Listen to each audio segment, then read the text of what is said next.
and... Hang on. Hang on, hang on.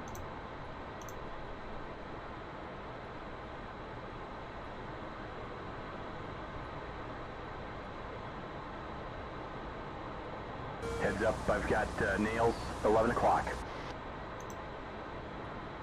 Hello. There's DCS. We're just gonna, because Jester's gonna be very annoying otherwise, we're gonna do this. I think that's the intercom volume. I got him to shut up last time anyway. I know there's a crew contract thing, but I don't want to fuck with that. We are going to leave that on nav, I think. We'll just let him handle the back seat. I'm going to go ahead and sort out my HUD trim and my VDI trim. Yeah, at 14. Like I said, we're going to do a nice, cruisy, calm flight along the Black Sea coast. And we're going to poke the Soviet airspace and we're going to see what happens.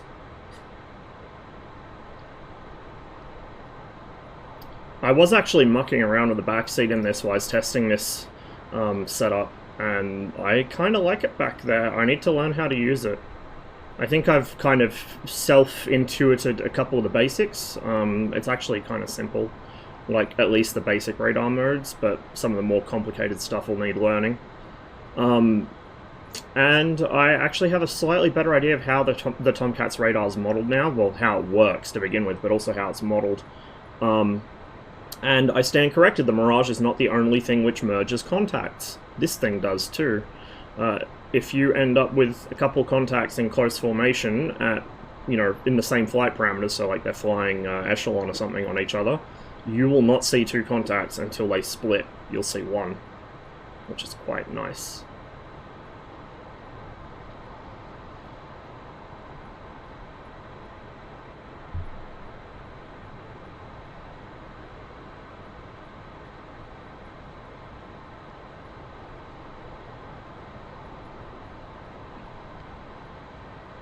Nice view from up here this morning.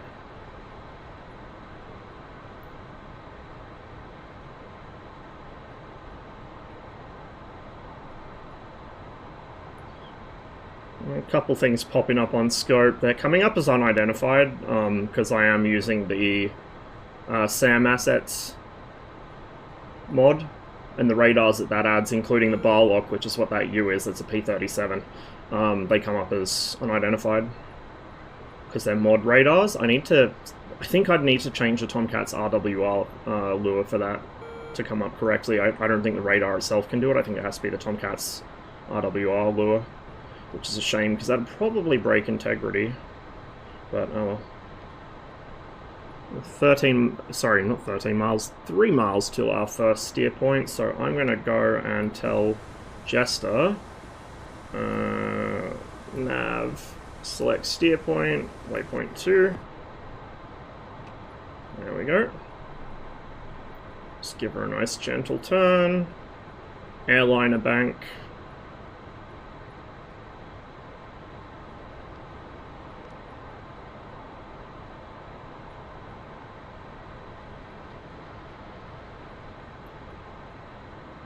Getting an airborne intercept on the RWR. So there must be something buzzing around down there. We are about to pass over a couple of airfields. Gudauta-bombora's down there, so that is an airbase. We'll just get ourselves on course here. What is that? What is that? I see a contrail. Let's get ourselves established here. We should be outside their airspace. We're more than 12 miles offshore, so let's get ourselves established and we'll see what the fuck is going on. It might be air traffic. You know, there's a couple airports down there, not just air bases. Be a little regional airliner or something. A little bit of oversteer. I always forget I need to... The diamond is my course, like my zero indicator. That's where my nose is pointed. The arrow is my course. It's kind of arse backwards in the Tomcat. Okay, I'm gonna just trim her here.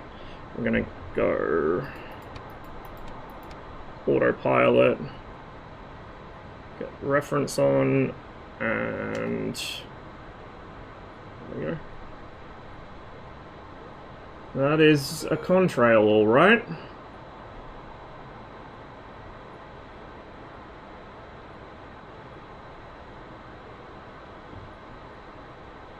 It's right in the sun, so I can't see what... Oh! Well then. That wasn't one contrail, that was two contrails.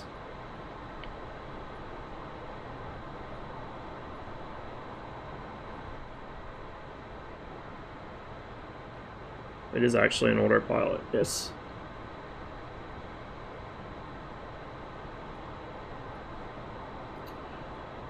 Well, whatever that is, I think we're being intercepted.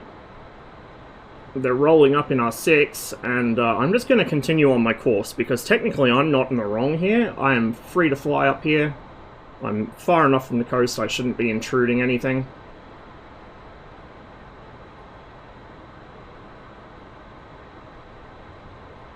But, that is slightly concerning. Well, we'll see where this goes.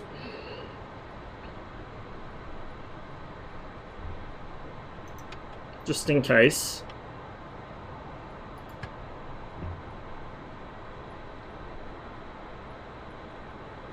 I can't see them, but they're gonna still be behind me, probably. They're sitting under my contrail, so... nothing there. Well, nothing visible there, I should say. 34 miles to our next steer point. We're actually tacking slightly right of it, so I probably will want to come left a little. Just to bring us away from the coast a little more. If we look down there, that's Sukhumi City. So Sukhumi Airport, which I think is a city airport, should be about there. That's Georgia. And Gudauta-bombora, which is a military airbase, is up ahead of us. Which might be where these two have come from, possibly. It's a PVO airbase. In fact, I think we're about to get a follow me here in a second. Because I can see him rolling up alongside us. We're going to get a good real view of whatever that is.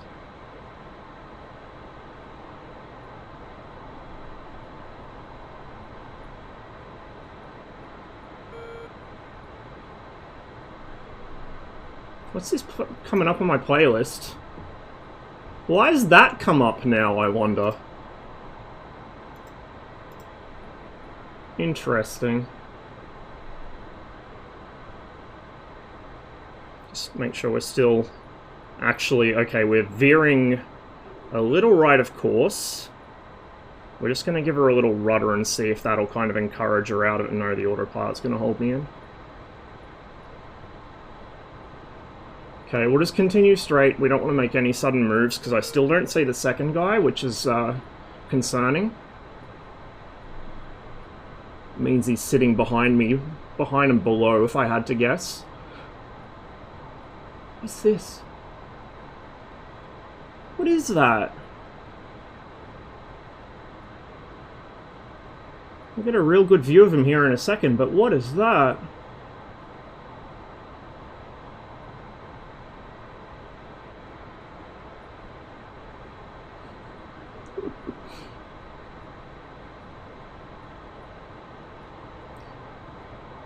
Well, it is the PVO boys out of Gudauta-bombora.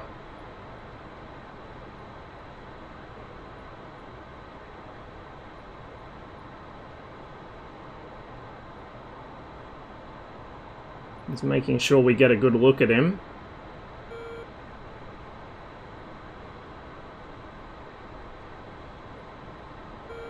Still don't see the second. Let me just stick my head back there. No, I can't see him at all. He's in our blind spot, I think, because two of them definitely came up. You guys saw two contrails. One's split low, one's split high. This is the one that's split high.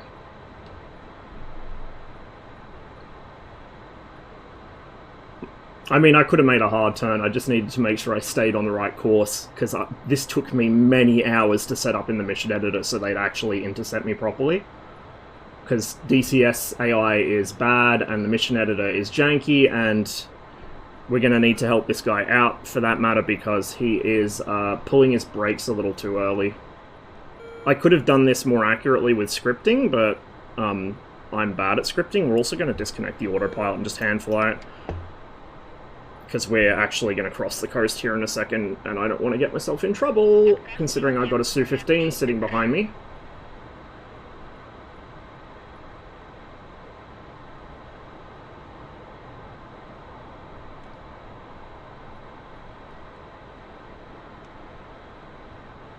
Yeah, no air brakes this time. He's going to scoot ahead of us, I'd say, and give us the follow me at some point.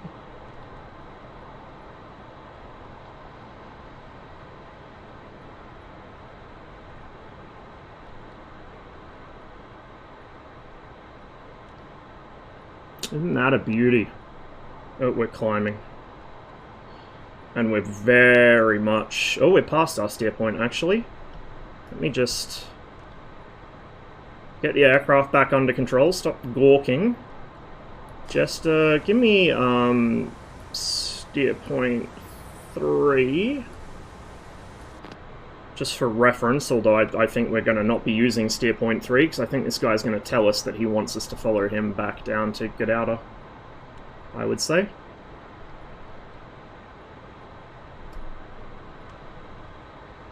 Still don't see number 2. But he's back there. I know he's back there. And he's still showing on my RWR. You see that AI sitting in my Deep 6? That'll be the fucking wingman.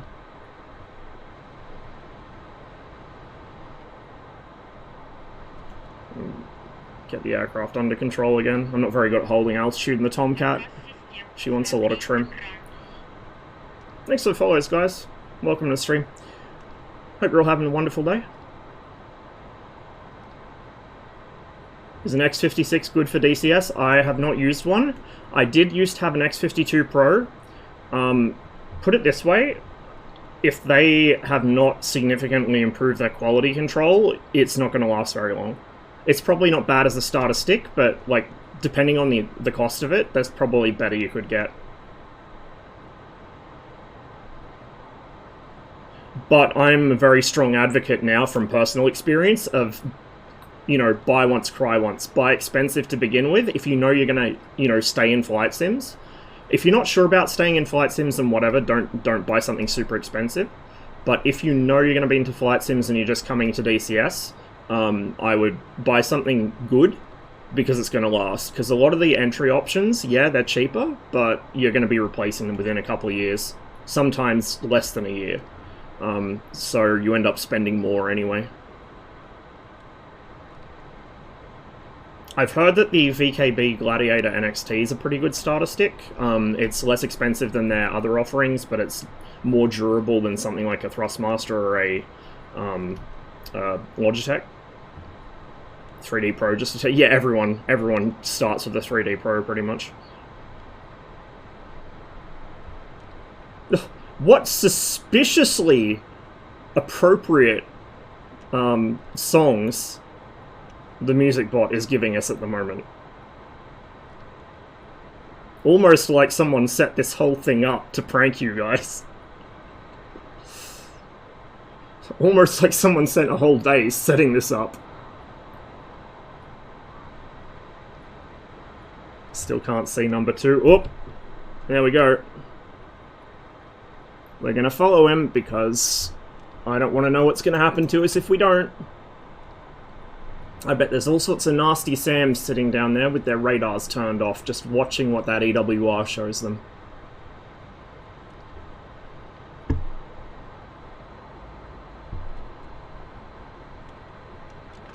Now, one thing I couldn't figure out is how to stop the AI from going into Afterburner on their RTB command.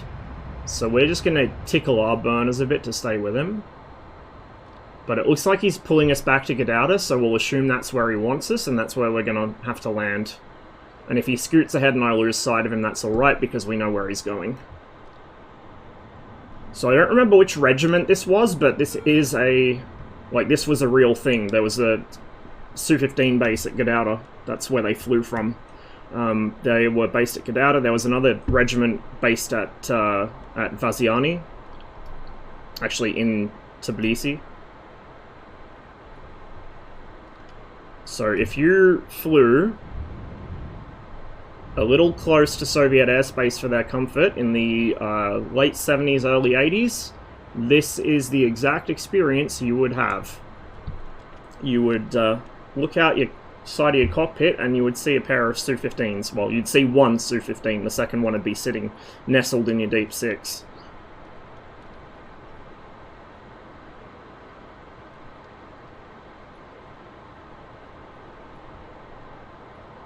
There's Gudauta down there. Now, if I'd had more time to set this up, and I could have had more time, I guess, I just didn't want things leaking out before I pulled this on stream.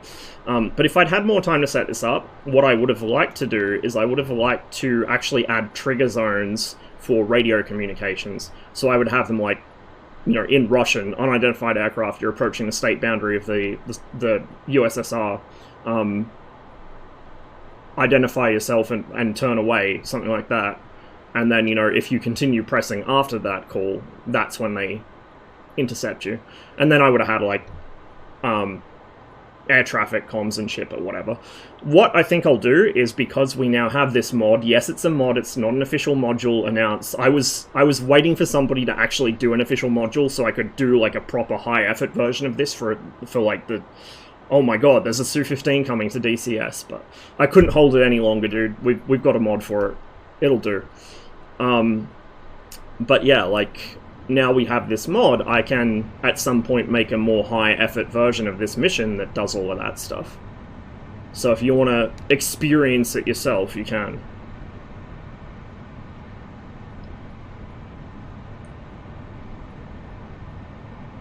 Now...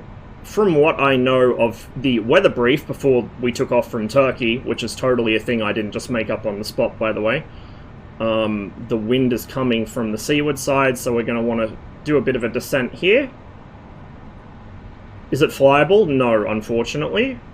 It's just AI at the moment. I mean, you probably could make it flyable, but it's a simple flight model, not EFM. And there's no cockpit made for it, so you'd have to make one.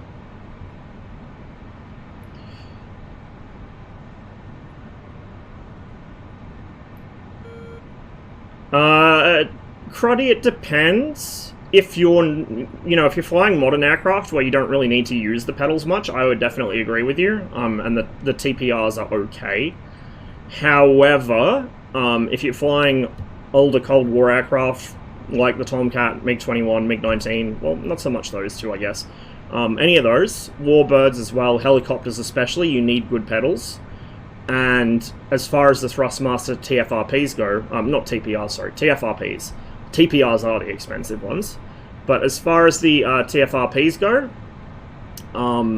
I had a lot of trouble with mine, and everyone I know who has owned a pair had a lot of trouble with them as well. They're very flimsy, prone to breakage, and difficult to repair. And the sensors aren't very good, so... like I said, it depends what you're going to fly, and it depends how committed you are to staying in DCS, but... as I learned the hard way, buy once, cry once. The less money you spend in the initial outlay, the more you're going to be spending to replace broken equipment soon. I don't want to orbit into the mountains, so we're going to come right instead. I told you there was one behind us. He's got us pretty banged to rights, so we can't try and run off at the last moment. Plus, like I said, whatever SAM sites they have down here, they're not radiating because they don't have to. That early warning radar is giving them all the information they need. If we do anything untoward, we will be in pieces.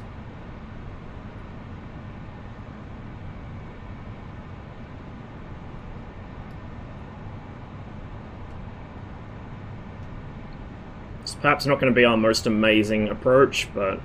do you recommend getting into DCS? Yes, it's a lot of fun. It's very frustrating, it has a lot of long-standing bugs, like... you will have a love-hate relationship with DCS, but it's worth it. because there's really nothing else like this. Nothing. We're going to drop the gear.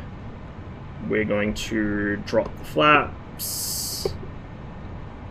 We're going to hope that didn't just brake check old mate behind us, because I don't want to Su-15 up the bum.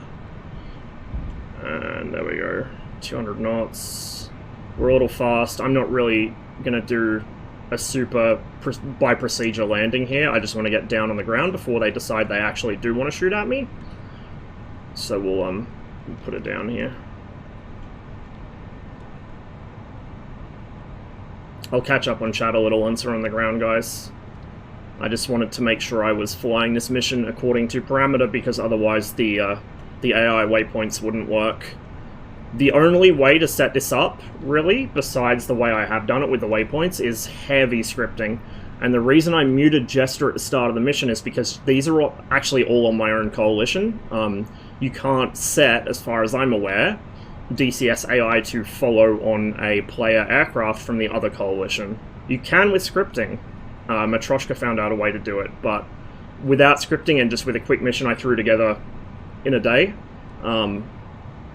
it can't really be done. So that's why we've got Jester muted. He'd be calling out friendly traffic, which would be kind of immersion breaking.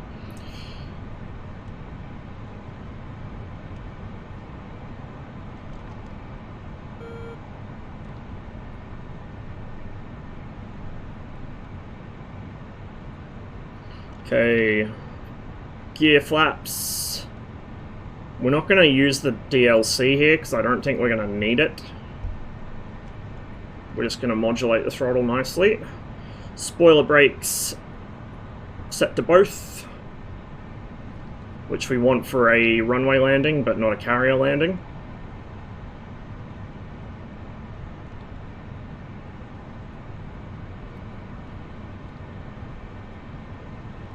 I'm hoping the reason they're adding things like ice halos and stuff is because the actual icing effect's going to be there. I'm hoping it's not just visuals like these clouds were.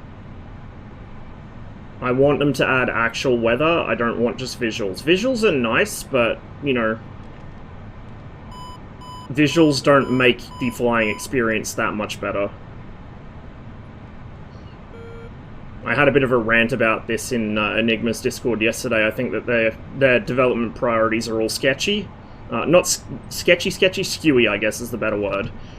Just because of the kinds of things that the community, in terms of like Hoggit or YouTube or whatever, seems to prioritize. Like, there's so much content we could have for DCS, especially for Cold War stuff, but we don't because ED are spending as much time and effort on an AI plane 3D model as they are for player aircraft. It just doesn't make sense to me. You're never going to see it up that close unless you're literally putting the camera inside its bomb bay to take screenshots.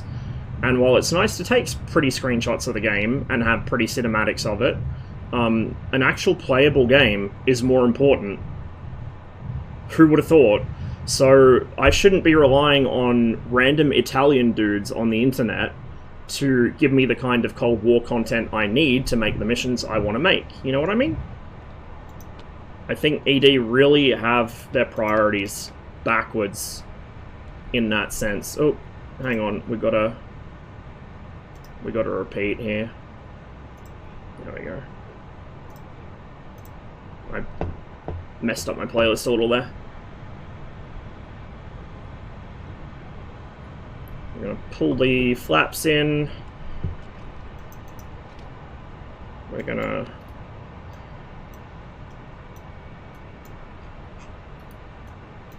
shit. The emergency wing sweep lever is a little finicky now. Getting it into that detent. I think you gotta wait for the wings to come all the way back before you do it now. Get the nose wheel steering engaged.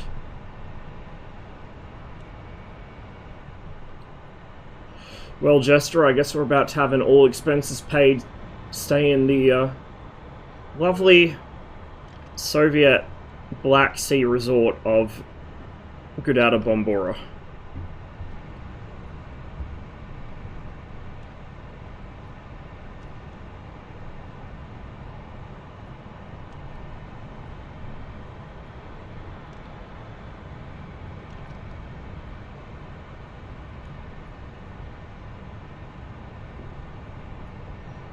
Oh my.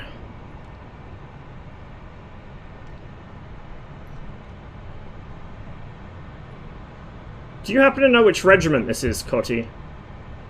For like late 70s, early 80s. Because they are out in force.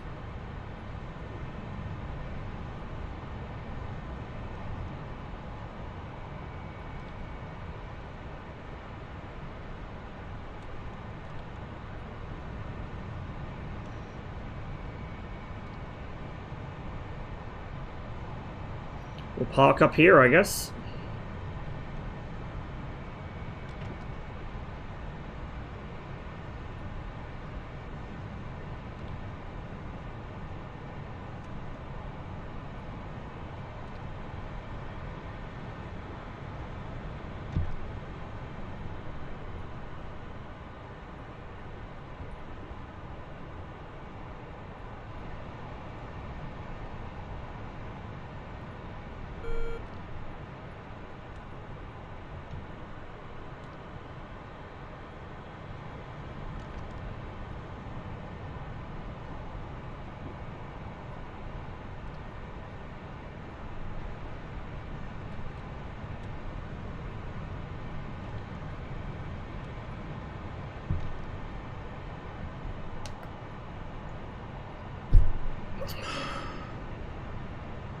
Well, Jester, I guess this is us now.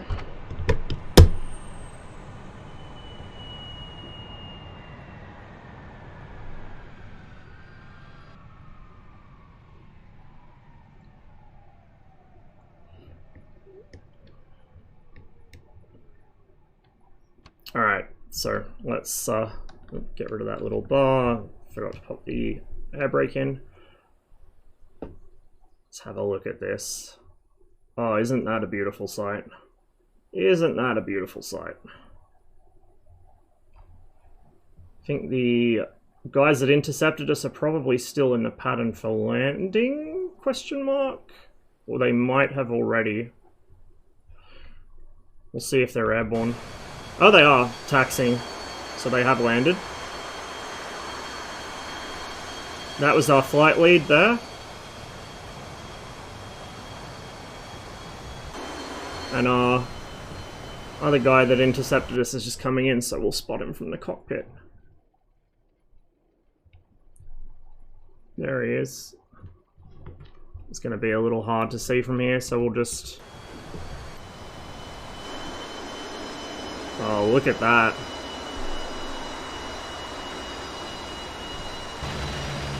So one issue with the mod at the moment is the parachute doesn't actually appear until it jettisons. That sound you just heard is the sound of the air inflating the parachute, but it's just not showing. But it is programmed to have one, so that's why he slowed down suddenly. The mod's not perfect. It has a few things that I had to tweak myself, hence why this took me all day to set up yesterday. I will probably drop a link to the version I edited in my Discord at some point today or tomorrow. I gotta figure out... I gotta try to remember the guy's name, because I want to credit him, because he did most of the work. I just changed a few numbers. But it was an Italian guy. So... The model itself, the 3D model and textures are Tim Samedov's, but this random Italian dude put it in DCS, so...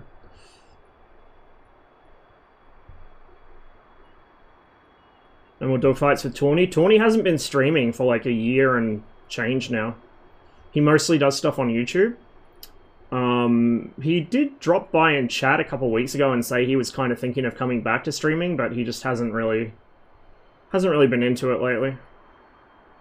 He does a lot of liberation campaign stuff, like the single player campaign, which, you know, I don't do that much single player, so we haven't been playing together that much. Yep, Su-15, it is a mod. It's only an AI aircraft, it's not flyable yet, but it is a mod aircraft.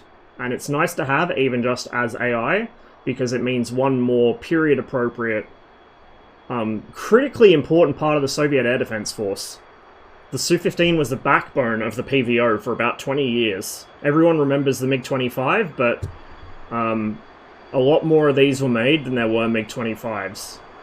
This was the most produced Soviet interceptor, one of the longest serving Soviet interceptors, and also had the most, shall we say, spicy encounters. Beautiful aircraft. So it's powered by a pair of R-13Fs, which is the engine that the second generation MiG-21s use, the MiG-21 MF as well. So it's a pair of the smaller MiG-21 engines, not the R-25. There was an upgrade program to put R-25s in this, but it got cancelled. So two MiG-21 engines, about 5,500 litres of fuel internally, 2 missiles, a pretty decent radar. It's the downscaled version of the MiG-25 radar. It's not a bad plane. Not bad at all.